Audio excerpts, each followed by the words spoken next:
feels surreal. I think from starting the journey last July with the guys, joining the South Sudanese team and having that at the top of our goals to finally accomplish it, is something that we're definitely really proud of and, something we look forward to. Obviously we knew what we could achieve, but I guess kind of going out there and, putting it to fruition was a different story, and to finally achieve it and, be part of the 32 teams to compete in August is something special and something we look forward to. To know that we've qualified and to accomplish that goal was a huge feat of ours. Obviously we would have loved to have celebrated with our fans, but that's a whole nother story there.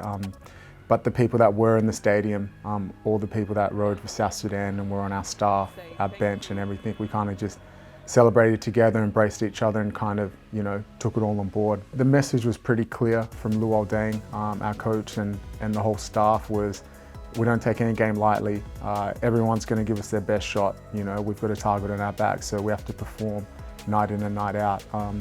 Obviously those second and third games, our whole bench was able to play, with the reduced minutes of the main guys and stuff of that nature. But it's just a testament to the depth of the roster and guys coming in and contributing all across the board. So once we'd qualified, we also still had a point to prove to be the #1 team out of Africa coming out, because then that not only helps our chances at the World Cup, but also in further competitions as well. We weren't actually going to go home initially, but then seeing us winning those games and how much it meant to us and the people back home, the government and the president kind of chartered a plane for us to go back, and just landing on the tarmac, you're embraced by thousands of fans, friends, family, loved ones, and that was definitely very special.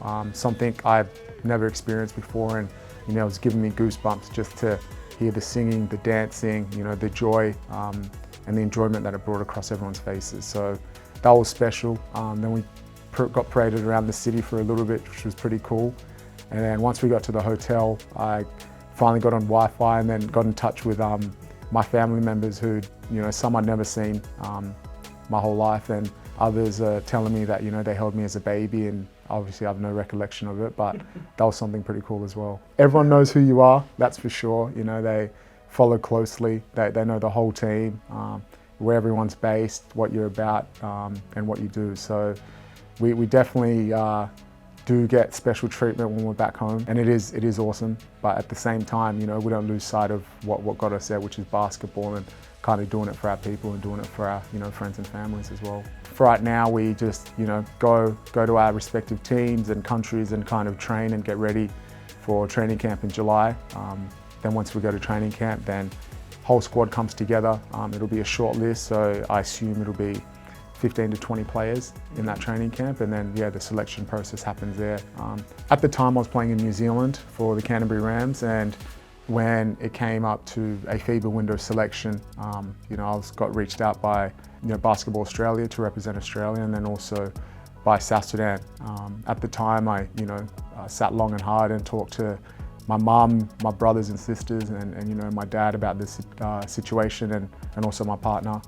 And kind of just sat down and looked at the pros and cons of playing for each, because I was really torn. Obviously I wanted to represent my adopted country of Australia and then my home country of South Sudan at the same time. But it just came down to obviously playing for something greater than just basketball, and South Sudan was the team I chose, and looking back now, it's probably one of the better decisions I've made, just in terms of everything that's come a part of that process and decision is far beyond basketball, and something that's unifying a nation of people who had to flee their country due to war and civil war and unrest, and now we're all coming back together and representing the country which we would have been living in if that stuff hadn't taken part maybe 20-25 years ago. Right now it's just getting the body healthy and the mind right for training camp come July. Obviously, everyone, we're all keeping in touch, we're all communicating on a weekly, sometimes daily basis. So yeah, that's just kind of where our focus is at the moment. We have a stage now, and something that brings a positive light to South Sudan, whereas in recent years it's been war, it's been conflict, but now it's basketball is unifying everyone there, and we're definitely taking that and kind of running with it.